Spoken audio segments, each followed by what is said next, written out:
So welcome back to Third Age Reforged and to some Aztec architecture, interestingly enough, but this is actually a map that has been seen before. It's actually been a map that's been in the game for quite some time at this point. I believe it's called the Winds of Harad, or something along those lines, and it is something that I have shown before a couple of times, albeit quite a long time ago. And we are going to be seeing a bit of a showdown here between two of the Evil Men factions, with the Golden Boys of Rhun on this side as the blue team, and the Black Numenorians of Umbar as the red team. So it's going to be an interesting matchup this, because clearly in terms of overall quality, Umbar place a little bit more stock in that, but Rhun's focus around AP, especially with some of their more central solid units, may actually serve them quite well against Umbar. We will get into Umbar a little bit more in just a moment, but suffice it to say, they aren't as reliant on armour as some of the other factions in the game. In fact, their lower tier units, not really, really not that much, to be fair. But, of course, Umbar will be hoping to impose their quality on Rhun, I would imagine, more so than anything else. And those units most certainly do have high armour value, so some of the runic AP will be very useful there, you would imagine. We'll start off with the player who sent me the battle replay. That seems only fair. And that's going to be Engsfitz. Interestingly enough, I don't think this is an RP battle because it has not been played on the test patch, which I think all of the RP battles are. So while it is unified factions, I don't believe it's an RP battle, so there should be a little bit more freedom with regards to some of the army compositions we see here. Speaking of which, Enks has gone for some Dragon's Wrath Warlords, which are multiple HP Lancers. They may not be as quick as some other options, which I honestly prefer the speed when it comes to multiple HP Lancers, but having the additional durability that something like the Dragon's Wrath Warlords offer is by no means a bad thing, and they are still capable, of course, especially when combined with the other runic cavalry, which they've got a decent cav force, to be sure. They can be very, very deadly, of course. Speaking of which, a little bit further back, we'll get onto these guys right away. We, of course, have the Carmel's Dragon Knights, the pride and joy of the runic cavalry force. One of the most durable units of knights in the game as well, alongside the Knights of Numinous. Really, these two are the standouts. Very high armour values, a good shield value as well, and of course just as devastating as most other knights are when they get their lances down. A very good all-round unit to have indeed. Carmel himself will be riding with them today. Some strong crossbows as well. Crossbows are just such a useful tool to have in most situations, even though the runic ones do suffer from their light armour, especially without the armour upgrades as you see here. They are still very capable of dealing a lot of damage, especially if you commit them at the right time, and that is something obviously both Rhun and Umbar can do. The downside to Rhun's crossbows is, of course, they're not quite as damaging and they can't hide anywhere, but they are cheaper, so they don't have to compromise their budget quite so much as Umbar do, and Umbar, of course, have already got a very expensive army as is, so you'd imagine Rhun to have more numbers on the field today in comparison to their Black Numenorian, usually allies. Eastron Hunters on the front line, of course. Both sides are very comfortable in a skirmish fight when it comes to just trying to wear the opposition down. Umbar slightly more so, perhaps, which means I think something like the Eastron Hunters is actually a good idea, because Rhun stand very little chance, I think, of outright winning a skirmish fight against Umbar unless the compositions are such that Umbar have decided to disregard their skirmish line to an extent. Stuff like the upgraded Belagair Archers and upgraded Balakith Marksmen together is something Rhun can't really match, but they can spend less and get a decent trade-off, I think, depending on how they choose to engage. Scion Rim, a very useful unit actually. They may not be AP like the other Golden Boys we're going to be seeing on the field today, I'm sure, but they will make a very sturdy front line, and they will be able to withstand quite a bit of punishment, which of course Umbar will be able to deliver in melee because of their good quality overall, and generally speaking they're able to deal out quite a bit of damage as well through numerous sources. So the Scion Rim make a pretty good core to the runic effort to try and stop Umbar just rolling over them with sheer quality. And the rest of Engsfitz's army that is visible anyway, he's gone for some Variac mercenaries, which again, I approve in this situation, to be honest with you. They may not have the armour upgrade, but they are very similar in many ways to the Belagair Archers, so at the very least you can sort of equalise that fight and force Umbar to maybe use higher quality units to win the skirmish fight, and even if they do, they will have invested more by the time the skirmish fights come to an end. A little bit less convinced by the Narim, to be honest with you, in a situation where your skirmishers are more than likely going to be outmatched. I don't think the Narim are going to perform optimally against Umbar. I could be wrong, and through sheer numbers they may add a little bit more to Engsfitz's skirmish line here, we shall see. And he's also got some Gamprin back here, which of course is a very good idea. Like, generally speaking, you'll actually rarely see Umbar bring Belagair pikes, or at least they're not quite as commonplace as other factions that have access to relatively cheap pikemen. So the Gamprin may not actually have to engage with pikes in a phalanx battle, and if that is the case, then the armour piercing phalanx that they offer could be very, very useful equalising a fight against something like the Alcarondas Legion. And that's just about all we can see. He does have the Loc Scion Rim up here guarding the Dragon's Breath cannon. A map like this is very interesting for the cannon because if it does get caught up in a choke point, they will be very devastating against the small Umbar armies. Any hit they deliver will be a huge amount of value. Having said that, there are also these wider open areas and also quite a lot of cover, so time will tell whether the cannon actually does pay for itself. A little bit further down we can see, actually this is more of Engsvitz's army, so he's got some fully upgraded Eastron Clansmen and Gamprim over here, so going for slightly cheaper line infantry to cover for the Phalanx unit, but again, not necessarily the worst thing in the world, because you're never really going to defeat Umbar for sheer quality if you're playing as Rhun, or at least it's very unlikely you will. So maybe going for a little bit more in terms of numbers and trying to just take efficient engagements rather than overwhelming in your favoured ones. A couple of Flag Rim, good choice. I think all of the Runic army should bring some Flag Rim here because the AP will make it more difficult for units like the Alcarondas Legion to have the dominant performance that we're usually used to seeing them. And also Dragon's Wrath Guildsmen. Again, the Naft-like explosives are maybe not as impactful as the version of the unit which is going to be in the hotfix.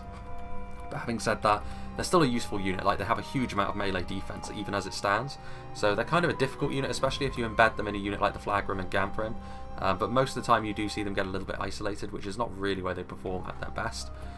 We have Windy Pop, so I hope I'm not treading on any feet here by doing this replay, but it's a little bit late now, we've already started.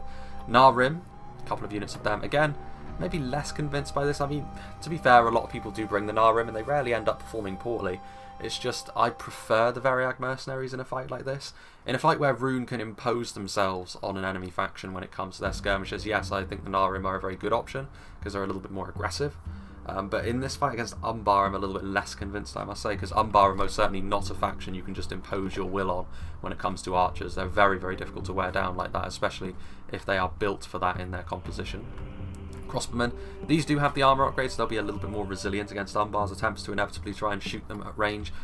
Obviously crossbows once again. We'll go through these compositions a little bit more quickly unless we come across some new units. Flagrim, good to see them in force because they will make a very solid front line, especially down here where things are probably going to be a little bit more of a standard field battle down here in the basin of this valley, whereas up on the sides things may be a little different and focused a little bit more around ranged units perhaps. There's some Eastron Horse Guard in here which are sort of very basic units of Spear Cav. Interesting unit. I think if they get backed up by some of the more elite runic cav, it is something where Rhun could potentially dominate the cav battles on the field today. Because again, spear cavalry, anti-cavalry bonus, pretty decent on the charge as well, good all-rounders. My concern for them would be that all of the Umbar cavalry is elite. Like, they can't bring a lot of it, but all of it is very, very strong. If you charge into a unit of, you know, Warlords of Umbar with the Eastron Horse Guard one-on-one, the Eastron Horse Guard will handily lose that fight. So really it depends on how they're used, whether or not this is a good idea. But, you know, in theory, a good bring. Carmel's chosen right here in the centre, so definitely more of an infantry flavour to this army, and I have to say, there isn't really any other cavalry for Windy, so I think he's going to have to rely a little bit on the support of Enks with his cav if he's going to have much success with his horse guard, but we'll see, because it's not a unit you see an awful lot of, and it is actually very useful in the right context. Carmel's chosen though right here in the middle, obviously tying everything together, a nice elite infantry unit. They're not especially, you know, they're certainly not showstoppers. Even in the hotfix, they're sort of debating on what to do to make them a little bit more of a standout unit, because at the moment they're kind of just there. They will perform and do their job as a bodyguard infantry unit very well, but they don't really offer anything more than that. We've also got a mixture of Eastron warriors here. I think this is the armour upgrade version as well, so they'll be a little bit more resilient to arrow fire and of course in melee. But of course the main reason for bringing them is they will perform better than the standard clansmen in melee. But obviously that does come with the fact that they don't carry a shield and are much, much more vulnerable to arrow fire, and also can only have their armour upgraded once, at least pre-hotfix. A lot of Gamprim as well, and also at the back some Eastron Guard, so again, pretty decent unit for dealing with enemy cavalry. They're also fairly damaging in melee for what they cost. They're an interesting kind of unit this. You don't see them an awful lot because they're not exactly a safe pick. Again, unshielded, you know, much like the unit that's right in front of them, the Eastron Warriors, archers are their main nemesis. And obviously against a faction like Umbar, that could really come back to bite them.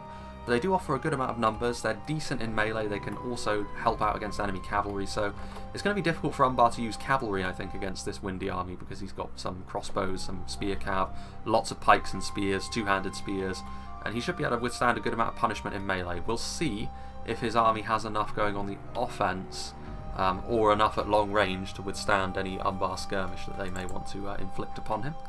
Speaking of which, we have the classic Dragon's Wrath Warlords and Dragon Knights combination from Y2K86. Obviously, again, this is part of the reason why lower tier Lancers and the like are going to be buffed in the upcoming hotfix, because any faction that is able to do this, where they can just bring a couple of units of really high tier cavalry in the current patch, will do so, because it's just more effective as it stands.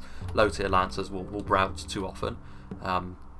So yeah, not surprised at all to see this, because it is very effective. It's very expensive as well, which is a risk against Umbar, because Umbar, obviously, if you can't overwhelm them with numbers, it's very risky to go up against them for quality. There are factions that can do it, of course, but Rhun isn't the first name on that list.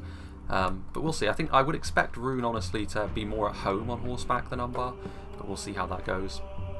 Scion Rim on the front line, backed up by upgraded Variag Mercenaries, so he's going in for a little bit more of that resilience at long range. Eastron crossbows without the armour upgrade, but of course you really want to be keeping them out of harm's way until later on anyway. Flag Rim, we've also got some Baltroth Trisman, so some javelins, going for a little bit more close range punch it seems. Y2K, obviously the same armour piercing combination of Flag Rim and Gamp Rim, as well as some Carmel's Chosen, so a fairly small army this actually, quite a few elites, quite a few of the upper end Loki units as well.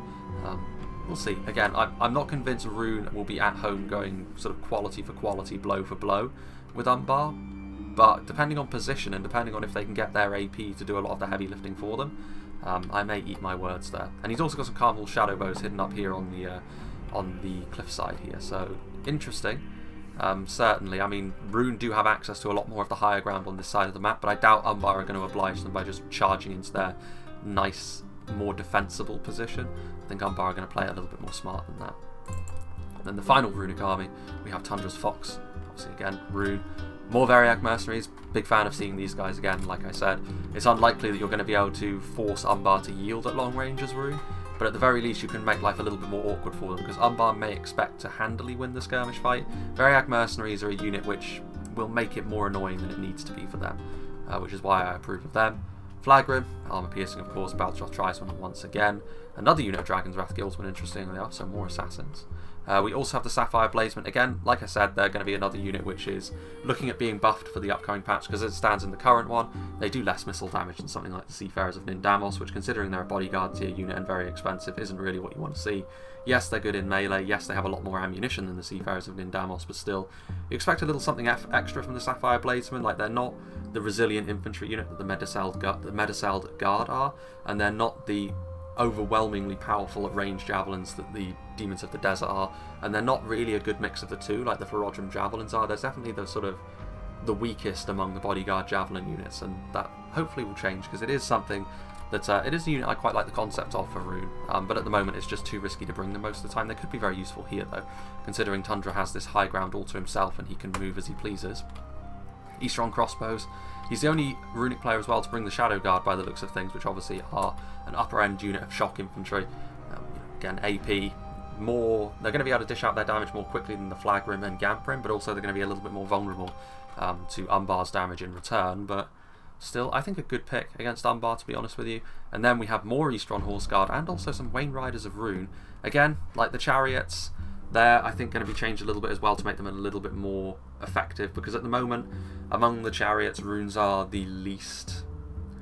They're definitely the least impactful, because the crossbows that the Erebor chariots, and especially the Khandish ones with their increased numbers, have is very nice. And then obviously you've got the Linden chariots with their javelins, who have the throne trait, which is incredibly useful against the right opponent, and also damaging against all opponents anyway. Having just standard archers on the back is kind of a little bit less impactful. But even so, the chariots themselves are still brutal if you can use them properly. On this map, I'm not sure. We'll see. I mean, again, if they're in a narrow engagement against Umbar, they'll probably get bogged down and killed pretty quickly. But if they can start running around and disrupting the smaller Umbar armies, it could be a big problem for them. Speaking of which, we have Eclipse 2500 off the Dark Cloud. Good to see him playing in this one. We've got a couple of units of Balagaya archers, so again, nice cheap unit of archers, which is very capable at long range. Again, very similar to the Variag Mercenaries. They really will cancel one another out unless one or the other has got the armour upgrade. That will probably be enough to make the difference. Over here, actually, not so sure, because I think Y2K had the armour upgrades and Tundra's didn't. We shall see. Alcarondas Legion, of course, in terms of sheer quality, this is a unit which many other factions will look at green with envy, because they're such a useful unit to have on the front line. Very few factions can boast having a unit stronger than them, and even fewer still can boast being able to field them in the numbers that Umbar can for a reasonable price. So yeah, it'll be interesting to see what wins out here, because I think positioning is going to be key for Rhun. If they allow the Alcarondas Legion to dictate the shape of the engagement along with all the backup they have, then stuff like the Flagrim and Gamprim will not be able to be as effective as Rhun probably need them to. But if they cannot do that, the Alcarondas Legion, they may find themselves in a little bit of trouble, because they're very expensive to bring still. Even though you can bring them without going into a red limit in these numbers, they are still expensive for what they are, and they do sort of dictate where you can spend money if you want to bring them in this number. Lots of Belagar footmen and pikemen, so he has gone for the pikes, which will make it perhaps a little bit more difficult for the Gamprim, as long as they're engaged correctly for Umbar's part. We also have the Balakith Axe Guard without the armour upgrade, which I think is probably fair. I mean, there's no real need to bring armour upgrades against Rhun, because that's not going to do a great deal against a lot of the armour piercing they can bring. The Balakith units actually are another example of units which maybe don't have armour as thick as you would expect when they don't have the armour upgrade. I think it sits around 6. For comparison, the standard Elvelen units from Dorwinion have a whopping 10, so that's a fairly big difference in the game's stats. They're not lightly armoured by any means, but they're not as heavily armoured as you might expect them to be, without that upgrade anyway, of course. And yeah, armour piercing as well, so tit for tat here. Armour piercing may be Rhun's thing, but you know, Umbar can definitely bring their own units to do so, and they will still be useful against the scale mail that Rhun enjoy using. Corsair infantry, obviously good light infantry and melee with a few volleys beforehand. Again, more of a range presence. Some Balakith shield bearers, a unit which, to be honest with you, is fairly underwhelming in the current patch. They're going to be looking at being made, I think, a little bit cheaper to make them a little bit more worthwhile in the hotfix. Because again, they kind of pale in comparison to something like the Alcarondas Legion. Yes, they're AP, but they don't tend to perform as well as you would want. I would level that criticism against most Macemen, to be honest with you. At least most dedicated Macemen. Something like the Minhiriath Sharpshooters are obviously decent because it's their secondary function more than anything else. And yeah, the Axe Guard tend to be much better at dishing out the damage anyway, and the defensive attributes you gain from the Shield Bearers are not really worth the trade, but still an interesting bring here, kind of like the budget version of the Flagrim, albeit for around the same price. Over here, Harbingers of Castamere. That's a good point actually. Flagrim are kind of the exception to that rule. They're fantastic at what they do. Harbingers of Castamere, obviously multiple HP swordsmen, Dunime Lancers, and Warlords of Umbar, and I think that's just about it for the Cav Force. So he's decided not to go for the Melee Knights, which I think, to be fair, in the current build of the game is probably the right thing. The Alcarondas Faithful obviously have less of a unit size in the current patch. In the hotfix, of course, that has been increased alongside the Arathurin for Dol Amroth, so it makes both Umbar and Dol Amroth both capable of bringing 2 units of knights, although in Umbar's case, that still makes their cavalry options very, very limited. But still, Lancers and Lance Knights are an interesting choice against a faction that has brought so much in the way of anti-cavalry options. We'll see if that pays out for him. Chris Almighty has gone for Balagai footmen on the front line, so basic spears, again without the armour upgrade. This is really the unit that Umbar use, much like Numenor do, to make up the numbers on the front line, and they do their damage elsewhere, because they won't really make too much ground against the Golden Boys from Rhun. Lots of Corsair infantry, not a lot of ammunition bound up in this, but they do also fulfill the role of sort of expendable light infantry as well, so maybe not the worst thing in the world. Lots of Alcarondas Legion, Belagar pikemen once again, so the classic combination that they're going to try and use to mitigate the armour-piercing damage of Rhun, and then obviously cut them to pieces with higher quality in melee. Belagar archers for the skirmish fight. We have some Harbingers of Castamere as well for that real quality unit, which Rhun kind of lacked, to be honest with you. The Harbingers of Castamere obviously far more impressive in melee compared to something like the Carmel's Chosen. And finally, he has brought the Alcarondas Faithful, so again, interesting choice, but only 1 unit of Cav here. His position and his composition I'm really not sure about actually in comparison to Y2K. If he advances forward too quickly, he's going to get butchered, so he needs to be very, very careful. Inarius may need to come to his rescue sooner than he would like. Balakith Marksman on the front line without the armour upgrade, but they're still a terrific unit in a skirmish fight. Again, decent armour, if not super heavy without the armour upgrade, but again, shield value, decent damage as well for what they are. Again, a really fantastic unit if you want to win the skirmish fight with no questions asked. He can also advance up onto this little plateau here. A Dunime Shield Guard and Warlords of Umbar for some Lance Knights and higher end spears. More Balagai pikemen, so the Gamprim are not going to have an easy time all over the field because the Balagai pikes are here in numbers. Rhun are going to have to try and shoot them, I think. Alcarondas Legion again in big numbers, and the Harbingers of Castamere have been brought again because, again, Rhun don't really have the quality to deal with a unit like that in melee. Naruna Iru Sentinels and Alcarondas Faithful, so he's got a pretty spread out army, honestly.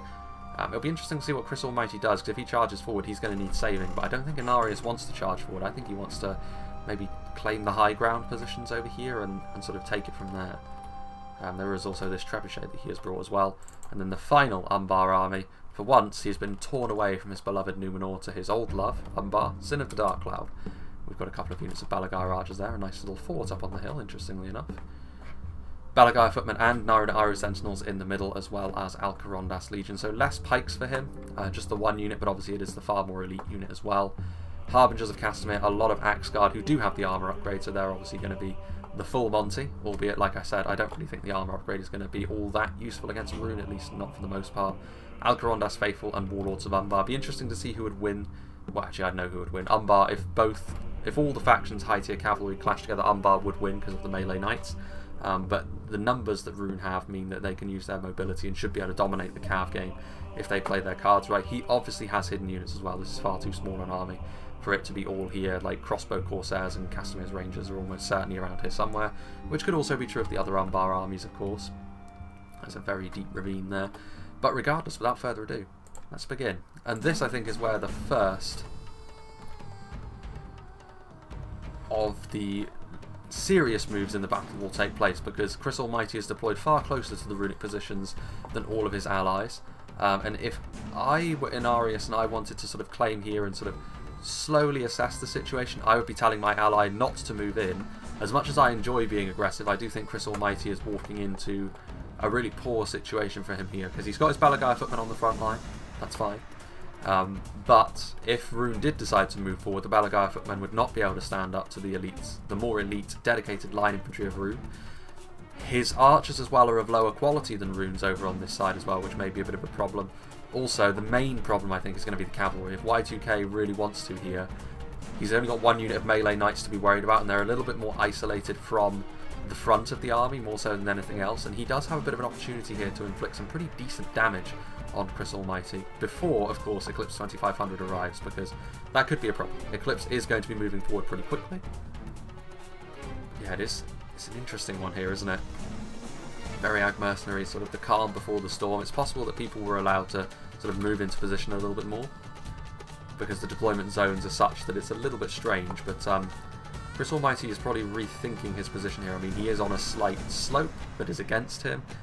Overall, in terms of quality, he's actually the one Umbar army that I would not really back in a skirmish fight. I mean, yes, he's got Balagai Archers and Corsair. The problem with the Corsair infantry is you can't really rely on them in a skirmish fight. They don't have enough ammunition for that. And I think in terms of the quality game here, his army is probably the one that is most exposed. He probably does have some hidden units around here somewhere. I don't think that's going to be enough again. Like the Carmel Shadow Bows are up on the hill, which is, again, another massive, massive problem. You can see over here, Tundra's Fox is also going to be moving across. It's not an overly long fight, this, of 23,000 frames, especially not in comparison to the Minas Tirith battle just passed. But I do get the sense that this is going to be a pretty brutal fight when it commences, because that's just how both of these factions are going to be doing business. Umbar are quite used to having the quality advantage. However, Rhun have got the tools to make life a lot more difficult for them. Yeah, very Ag Mercenaries with the armour upgrade. It's going to be fairly rough here. Like I said, I think Chris Almighty, if he's aware of the kind of army that Y2K has, I like Y2K's army in this situation a little bit more than I like Chris Almighty's. And that means that you kind of need to rethink. Like, you can't just charge into them and sort of play their game. You need to be a little bit more subtle than that. One of the things that you could do, for example, Tundra's Fox's army is a long way off, really. A long way off. Because I think he was expecting Eclipse to deploy over there, but he didn't. He deployed down in the valley, so now he's going to need to move. Depending on when the battle actually gets underway, Y2K could find himself overwhelmed, but of course that relies on what Eclipse does, how he decides to move. Will he decide to move with Chris to try and smash Y2K's position, or will he move with Inarius, maybe try and claim some of these high ground spots? Because that's it's a pretty good position here, because Umbar have got the way up. They can move up this little incline here. Rhun cannot move up from this side, I don't think. At least, no, I'm pretty sure last time I played, yeah, that's impassable terrain. Definitely impassable. And obviously getting a nice position like that, getting the high ground with Umbar's solid archers, can be quite difficult to dislodge. Back here, meanwhile, Sin moving away. So he's sort of moving into a more defensive position over here. Again, able to use the high ground perhaps if Enks decides to try and wrap around. So it's interesting this. If Umbar decide to go defensive over on this side and aggressive over on this side, that's an interesting idea. I quite like that idea, to be honest with you. But again, it kind of depends on what Eclipse wants to do, and Eclipse's army is already a little bit all over the place. Sort of deploying some of his troops a little bit further forward, some of them a lot further back. I'm always a little bit nervous when someone decides to split their army so greatly like this, because it means you cannot reinforce a wing of your army that's struggling readily. And if you're going to be aggressive, then that is a big problem. But we shall see. Still, there's not been a single arrow fired, which obviously is the telltale sign that both sides are sort of waiting for one another to get into position. But honestly, I would be really tempted if I were Umbar to just say, we're attacking now. Like Tundra, like an unfortunate deployment because you misjudged where the enemy was going to be, I think is fair game. Personally. Unless, of course, that was spoken about beforehand where Eclipse said, listen, I'm going to deploy down in the valley. But if that was the case, I don't think Tundra would have deployed his army up there. He would have deployed all on the border, ready to move. So it's an interesting debate to be had, that, I think. I would come down in favour of Tundra needs to get into gear quickly and run over to support his allies, while Umbar get their attack underway immediately. But that's just me. Need to be prepared for this sort of thing when you go into the deployment zones after all. Dragon's Breath, again, like this is an interesting, like this is obviously pre-hotfix. I'm not sure, the hotfix I'm 90% sure is toning the Dragon's Breath cannon down. If it's not, then it bloody well should be. But obviously this is pre-hotfix, so the Dragon's Breath is still the monster that it was. It does represent an interesting conundrum for Umbar, because Umbar are not really the sort of army that's going to be able to blitz through an opponent and get to an individual target quickly. They're much more at home, sort of imposing their quality over a slower paced fight, at range and then in melee as well. But when you're getting bombarded with the Dragon's Breath, like, you don't have the luxury of time a lot. So we'll see. Come on, guys. The time has come to begin this battle. Everyone's all still remarkably spread out all across the field, considering the fact that this isn't an overly long battle. Good grief. Again, this is the issue. Like, Tundra is walking his army, as he should, considering he's being allowed to get into position. But obviously that makes the start of the battle take much longer than maybe it should. Battleshot Sapphire Bladesman are hiding. Another cannon as well, which I somehow managed to miss from Tundra's Fox. Going to be deployed right up on this hill as well, which now the shape of the engagement becomes much different, because now the Tundra has been allowed to reinforce Y2K. There's now not really a great deal of incentive for Umbar to move forward and be the aggressors here. It should be the other way around, but again, Rhun could very easily argue, well, hang on a minute, you've got high ground over here, we're not going to march into you, you've probably got Castamere's Rangers hidden around one of those corners, and if we move in, we're going to get slaughtered. But obviously, based on the amount of frames in this battle, I feel fairly confident in the assessment that we're not going to sort of devolve into one of those you move kind of battles. And obviously these are players that are a little bit more advanced, shall we say. So it's much more unlikely to become much of a problem, to be fair. But both sides have very imposingly set out their armies. It's about time we got to the meat and potatoes of this fight, I think. Things need to get moving. I mean, definitely again, like, this is another thing. Like, Crystal Mighty's got his spears on the front rather than his low tier archers. It means that Rhun are going to be in range far quicker than Umbar are. And, you know, shooting into very basic spears, the front of very basic spears like this, who have got shields, is maybe not the most useful use of the Variac Mercenaries ammunition, but I mean, still, it's unopposed, potentially, damage that Rhun can do for 1 or 2 volleys. It's one of those things where you... Initial organisation, like, it's not as if your archers are in any real danger of being flanked rapidly. Here we go. Akin to a starting gun, here comes the flaming projectiles, I should say, of the runic cannon. There we go. Belagai archers taking losses, as are the Corsair infantry, in retaliation for this. The arrows are going to start to fly, and they are going to be going into Scion Rim. Like, yeah, again, like, Corsair infantry ammunition is obviously not the most high quality. They don't do the most damage per volley. And the Scion Rim are heavily armoured and shielded enough that they will take losses from this, of course, but not a huge amount. And there you can see Anxfits. The thing about this is, like, you can get your dudes into loose formation, but it's very unlikely to be able to mitigate the damage to a great extent, like Balagar Archers here taking massive damage from the cannon up here. You would say, oh yeah, Alcarondas Legion, like Chris Almighty, he's got himself into a position here. He needs to rethink his position pretty rapidly, because if he just sits here and takes this, his army's going to have much less manpower. That was always going to be the case in an Umbar Rhun war. But you can't afford to lose so much that Rhun are just able to come forward and smash you to bits with superior numbers. Combined with the AP, it's a dangerous situation. Nothing happening over on this side yet. Well, I say that. Umbar have claimed the high ground, as is their right, to be fair. If you're facing off against 2 Dragon's Breath cannons, you need all the advantages you can get.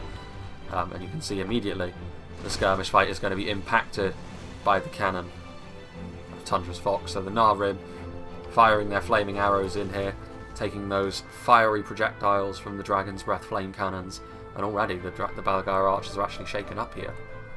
No armour upgrade, I should say. No ammunition would be a disaster. Can't forget to bring your ammo to a fight.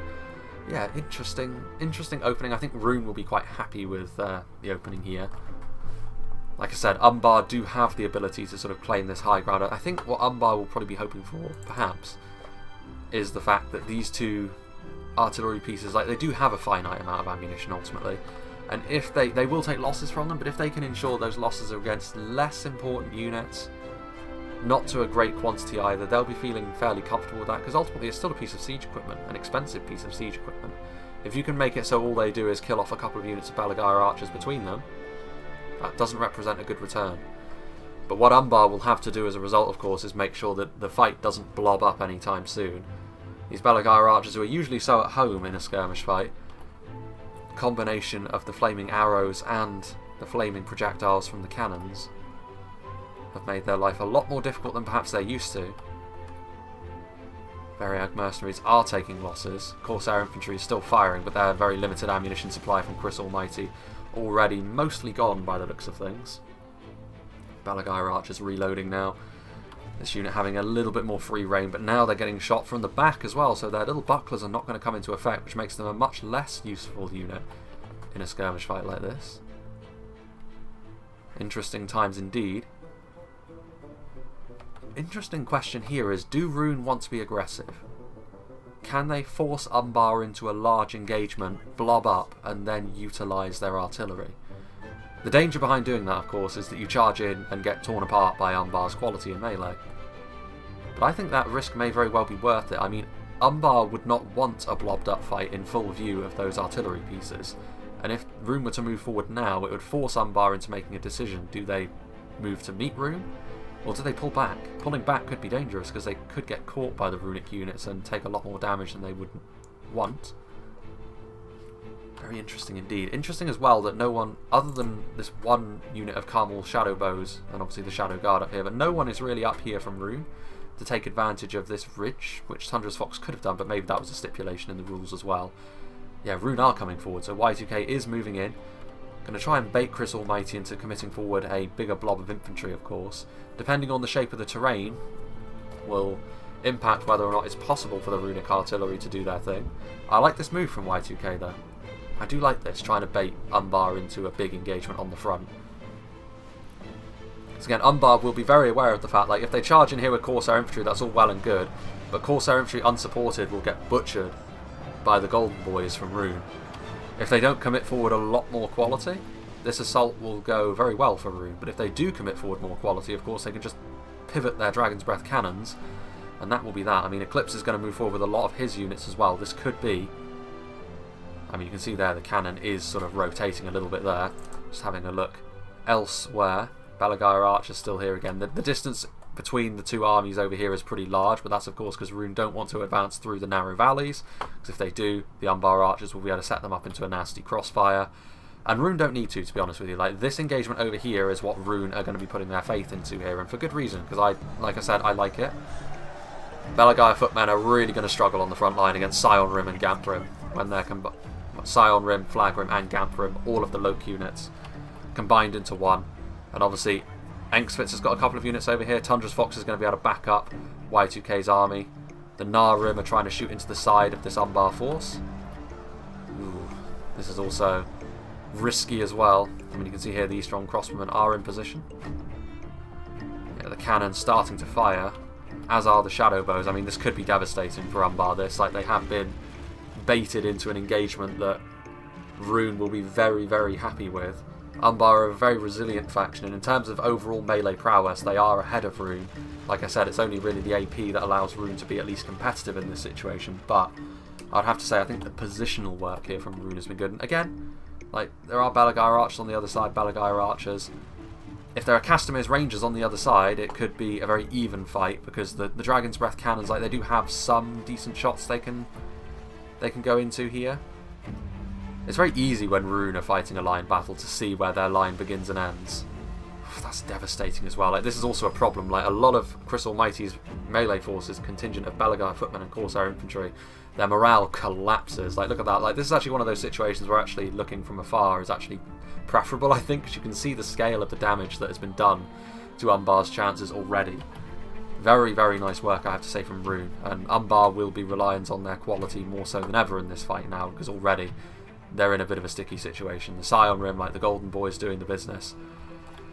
It surprises me that Umbar decided to go in for this engagement. Like, I actually would have fallen back. I would have tried to fall back and maybe cut. Like, this is a very large choke point to try and cover, but you have the advantages of terrain here.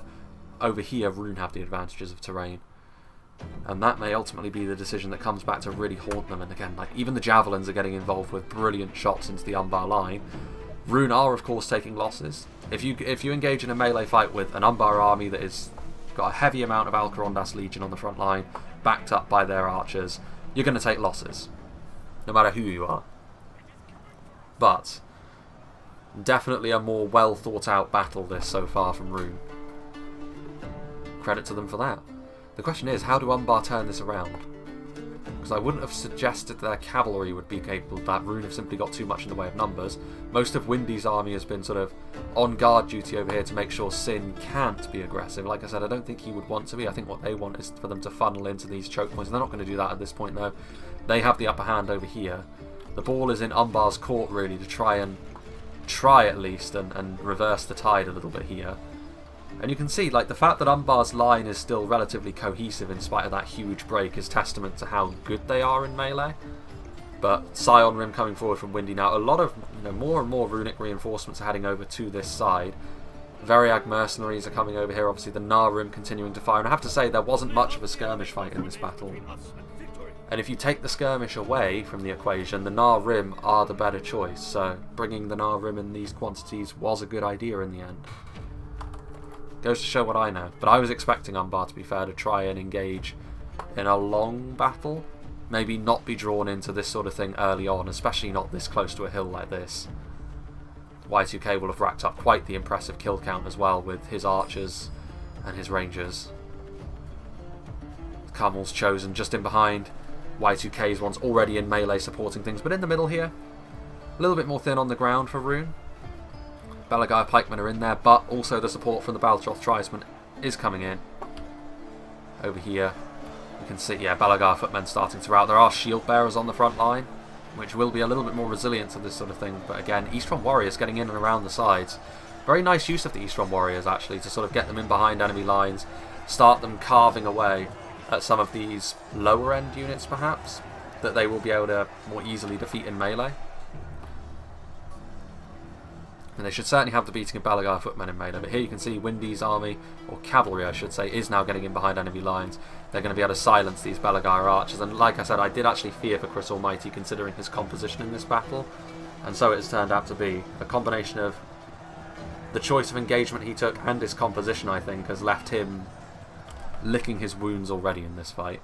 Warlords of Umbar are coming across to try and stop the Eastron Horse Guard from doing their thing. But just the fact that Rhun have managed to compromise these lines is a real problem.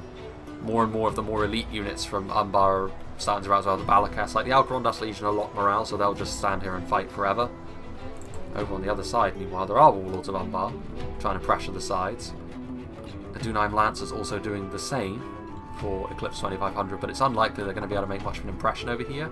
Like, they have managed to charge in and do some damage by the looks of things, but there's too much in the way of Scion Rim and Knights over here and multiple HP Lancers. Like, combination here of Warlords and Dragon Knights going to be able to overwhelm the Warlords of Umbar here.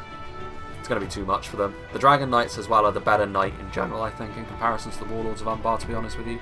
But committing both units like that does free up the Adunheim Lancers to maybe charge in over here, try and deal with the Nar Rim, but the Nar Rim, I think, are a small fish at this point. Like, they need to do something pretty drastic at this point, and this is before the Chariot's been committed. Like, the Chariot's over here now. Umbar's cohesion, it lasted for quite a while, but it's gone now, and if the Chariots were to come forward and take advantage of the disorganisation, I mean, there's still so much of Umbar left. This has been a very fast and brutal fight. It was one of the reasons why when I saw the map type and the size of the armies, I was actually quite surprised it wasn't maybe 10k frames more. But when things have got going here, it has been very violent, this fight, and I have to say, this is less to do, I think, with the factions involved here. The only thing I would say is Umbar survived for a remarkably long time on that front line, considering how unfavourable that situation was. Trebuchet coming in now, trying to do some damage to Rhun, and succeeding. Where is that Trebuchet? There it is, over there. But yeah, the Runic Artillery. Like, it is a good thing that this unit will ultimately be toned down, because it's very difficult to face off against Rhun when they're able to get their artillery into a position like that. Because they were in a kind of catch-22 here, Umbar. Either they stay in loose and allow Rhun's infantry to just run roughshod over them, or they bunch up and allow the cannon to go about its business. The Corsair crossbows are going to do a lot of damage to Rhun on the advancing. The only thing Rhun really need to do now is commit. Like, I don't think Umbar have got the strength in numbers anymore to withstand a concerted runic push. And if they dribble in units too much, or too little as the case may be, rangers and crossbows are going to be able to extract a heavy toll on the runic army.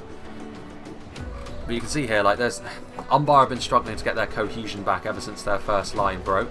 Scion Rim, I mean, they are shaken, to be fair. A lot of these runic units may be chasing a little bit too far. This battle isn't over by any means. Like, if Umbar can get their position back, like, this is the engagement they would have wanted all along, because whereas Rhun had like all of the ranged advantages earlier with the rangers and the crossbows and the javelins, now Umbar are able to do the same. The difference is Umbar have already had a lot of damage done to them. Bit of friendly fire actually there from the runic cannon, and a miss actually, interestingly enough. Yeah, artillery doing the business. Over on the other side, meanwhile, Rhun are now going to be pressuring this side. I like this because now Umbar have had to send so much of their resources over to the other side to try and salvage the battle, that now they can essentially be free to move through here without fear of being pelted from both sides from archers. And it's only a single unit of pikemen that is over here, and again, if you put these guys into shield wall the Scion Rim, you should be able to disrupt the unit cohesion. And obviously, a very basic unit of pikes like this, when it comes to being in close quarters melee, they're going to be cut down very quickly, or skewered down very quickly by the Scion Rim. They're really trying to go after the Castamere's rangers, as they should. Eastron Guard broken, fighting to the death, and like, this is the thing, like, it's one of the reasons why I'm surprised Umbar so willingly engaged so close to the ranged advantages Rhun had. If they had just sort of gone back a little bit, maybe even if the line was just here, even if they weren't able to use their skirmishes to full effect like they are now, just taking away Rhun's ability to use their rangers and their crossbows and their javelins in addition to their artillery, that all of those were used efficiently, is a worry. But I mean, Umbar do have the quality to still make this a worrying encounter for Rhun, because if Rhun aren't able to make these advantages that they've managed to build up stick, then they could fall apart. Alcarondas faithful holding the line all on their lonesome over here. There just aren't enough of them anymore, though. There's a mountain of corpses from the Eastron Horse Guard at their feet, but there's just not enough of them in this case. They've taken too many losses already. Warlords are on their way over, charging through from the Wain Riders. There goes a runic general. Yeah, the Wain Riders are now heading around over here. I mean, there are cavalry units over here, but Sin, I think he would have been hoping to get his units around and start, extracting a heavy toll on Rhun from the rear.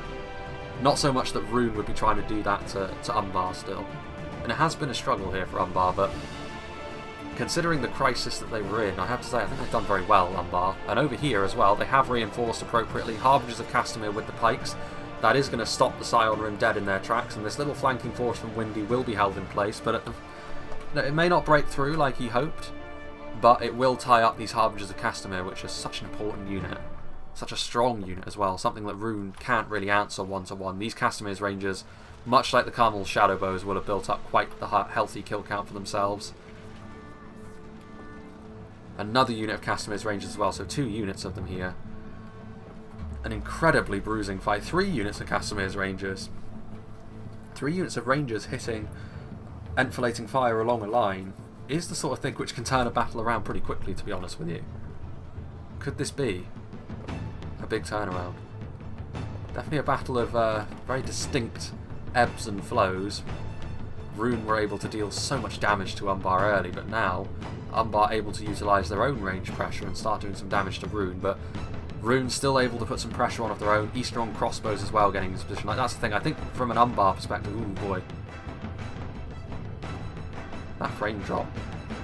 Regardless, I think there's just too much for Umbar to shoot is the problem at this point. Like, they need to do damage to the front line, of course they do, but if they don't, if they just ignore the Eastron crossbows, like, those bolts are going to deal grievous, grievous damage to the units that you have left. What have we got here? Alcarondas Faithful? Intent on trying to mop up this runic force quickly, and they will manage that. Like, a charge, and they may be melee knights, but that should be enough, I would imagine, to break the Nar-Rim. Maybe not. They actually withstood that reasonably well.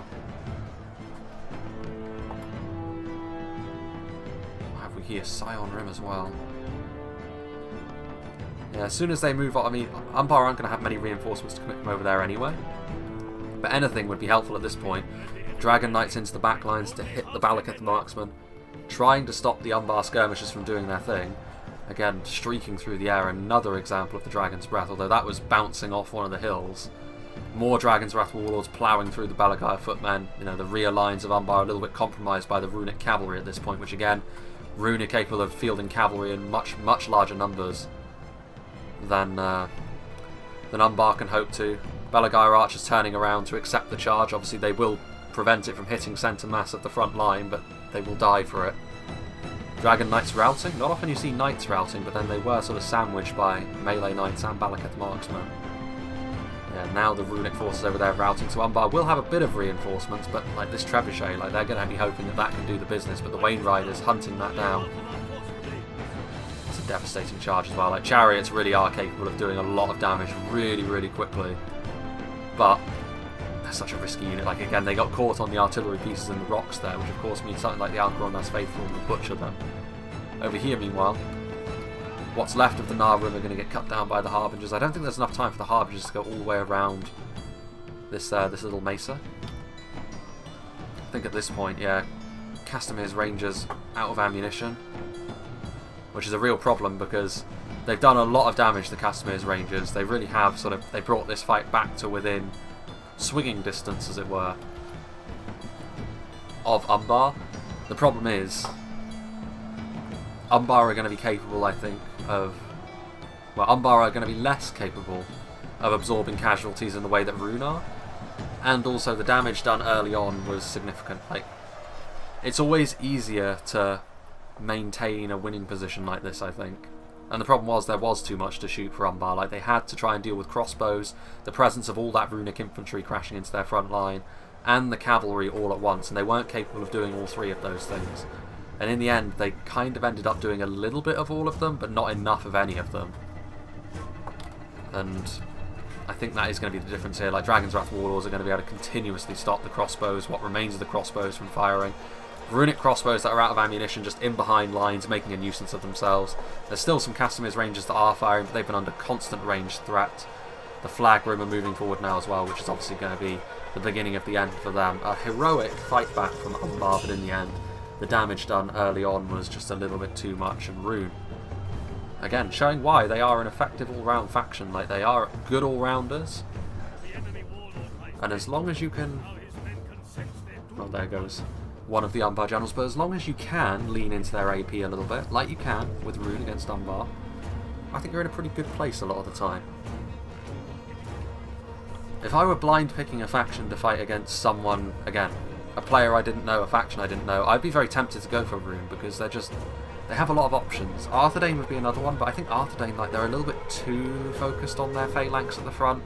Maybe a little bit too archer and cavalry heavy, not enough in the infantry department for me. At least not enough reliably in the infantry department for me, at least pre-hotfix.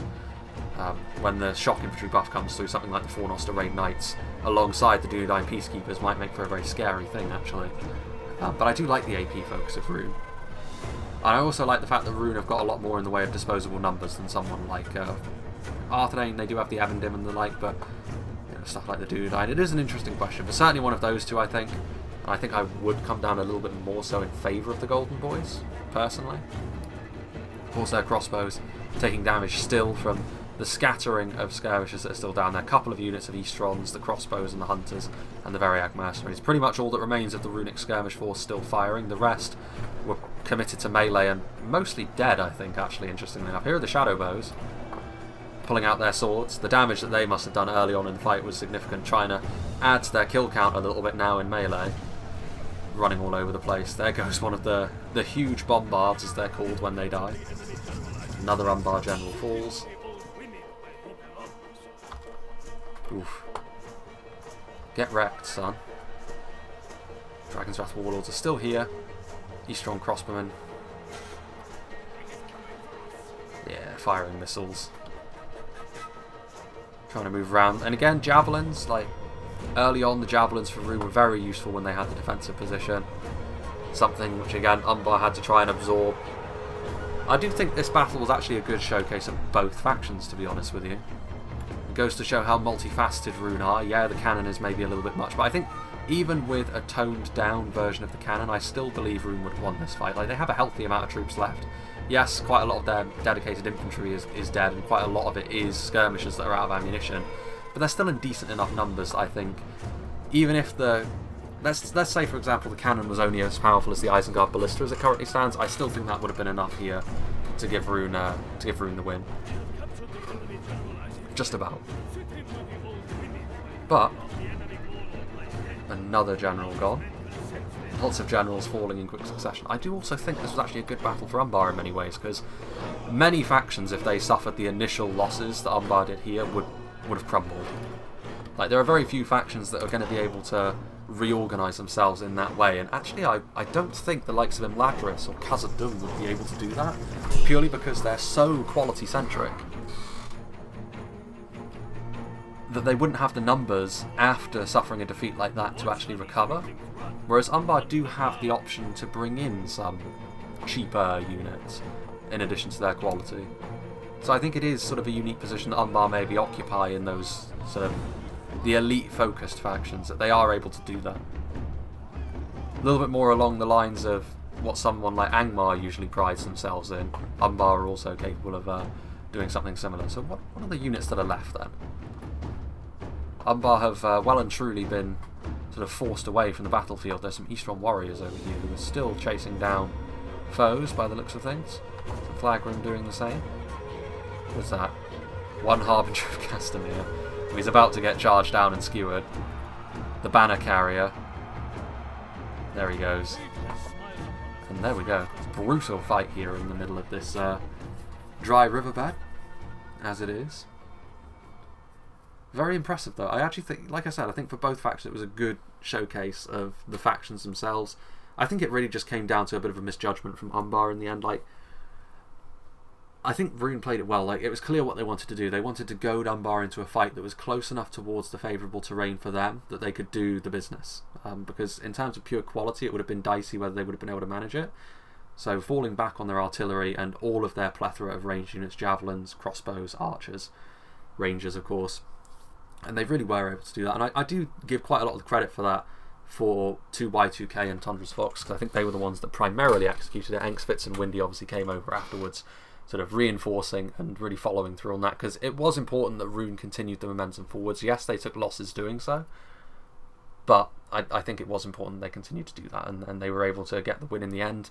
If I were Chris Almighty and if I were Eclipse, I wouldn't have moved forward at that point. Like, yes, it's risky to turn your back on the enemy, especially when they're sort of poking and prodding you with archers, but it would have been favourable to do that instead of engaging at that moment in time. I'm all for being aggressive, but like I said right at the start of the fight, I'm looking at Chris Almighty's position, his army composition and what he's facing, and I think if he's aggressive, I don't think it goes well. And it didn't. And, you know, Eclipse had a slightly better army to deal with that sort of situation, but it went almost as poorly for him as well, to be fair.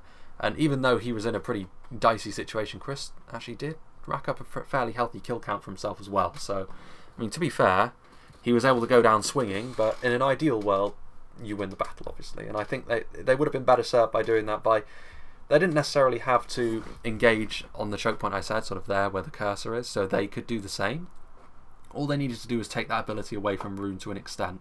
Try and position the front line, maybe, like, again, it's quite difficult to do this when the battle is happening in real time, but try and position the front line so that their cannon, the risk behind using the cannon is that they hit their own men and rout them, because Rhun do not have access to all of the locked morale units that Umbar do, so it would have been the risk would have been too great to even use the cannon on the front line, and they would have had to continue just slowly peeling away at the archers. I think that would have been the way that Umbar could have won this fight, but in the end I think it was a well executed macro plan this from Rhun, and they did deserve the win because of that. But yeah, a good battle, I think. And let's go and see what did the damage for Rhun. So yeah, the Dragon's Breath obviously racking up over 400 kills. I think a more reasonable number in this kind of battle for the cannon would be maybe 233, more so than 433. But like I said, the morale damage that would have been done because of that, and even still 233 kills would still be a lot. I still think Rhun would have won even with that nerf to the cannons. But yeah, it's a bit disheartening when you see whole swaths of your army retreating because of a couple of volleys like that. Eastron Crossbows doing very well. Again, archers doing very well. All the front line needed to do for Engsfits was sort of come in later on in the fight, to be fair, after the front line damage has already been done, and sort of keep the momentum up, which is probably why a lot of his infantry didn't do as well, because they would have been the ones getting shot by all the Castamere's rangers and Corsair crossbowmen. Similar story for Windy, I think, because he obviously came in a little bit later as well, and once again the crossbows, like, this is the thing, like I said, the crossbows, they really weren't targeted down by all the Umbar skirmishers, I should say, because the Umbar skirmishers were so preoccupied with trying to stop the momentum that the runic infantry had, and as a result the crossbows could fire unhindered, and that is about the sort of kill count you would expect from crossbows that aren't being countered, around 250 to 300. So yeah, very good. Y2K, I'd be very tempted to give Y2K the MVP here. I think his plan was good. I think Umbar fell into it, and yeah, him and Tundra's Fox executed it very nicely. Carmel's chosen. Once again, the infantry just did the job. They held it down. But obviously the main event here will have been like shadow bows racking up exactly the sort of kill count you'd expect from rangers on a field battle where they have a good position. And again, lots of over 100 kill counts for these archers. And this is Umbar they're facing, remember. It's not like a faction full of fodder. Like, they can bring more numerous units like Corsair Infantry and Balagar units to sort of bolster their ranks, but Umbar are not a faction which tends to bring huge armies, so like it's impressive kill counts this for a lot of these units. Again, it's the ranged units like Balakith Tribesmen, Variag Mercenaries, Eastron Crossbows, most of the Flagrum, like very few infantry units for Rhun here actually broke 100 kills, and to be fair, it was mostly Engsvix's cannon which did the damage as well. 100 is a bit more reasonable for an artillery unit. The Carmel's Chosen did break 100 kills, they were in the thick of things, and obviously when they are facing off against favourable units, a unit like the Carmel's Chosen will be an effective frontline combatant.